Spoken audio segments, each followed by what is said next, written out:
Apstāšanās ceļu veido divi nogriežņi – reakcijas laikā veiktais ceļš un pats bremzēšanas ceļš.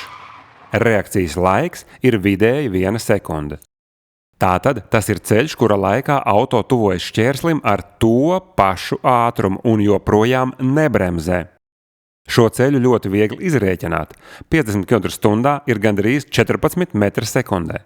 60 km/h ir 16,6 m/sekundē. Bremzēšanas ceļš no 50 km/h ir vismaz 14 metri. Izvairīties uz ceļa var tikai no tā, ko redzi. Cilvēku tumsā var pamanīt labi, ja 30 metru attālumā. Apstāšanās ceļš no 50 km/h uz sausa asfalta ir 28 metri.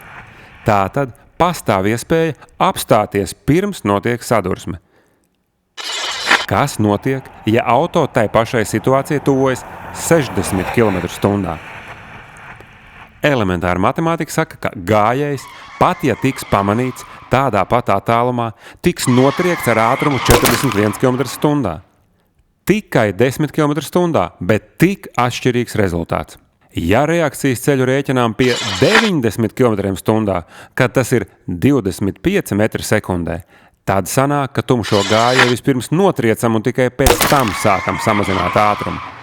Bet pie 100 km/h mēs sekundē veicam gandrīz 28 metrus, tātad samiršķinot acis vai nošķaudoties, mēs varam pat neredzēt, kas atsits pret auto. Šausmīga matemātika, vai ne? Un visbeidzot, mēs runājam līdz šim tikai par cilvēkiem, kur staigā bez atstarotāja un kā mēs tos redzam.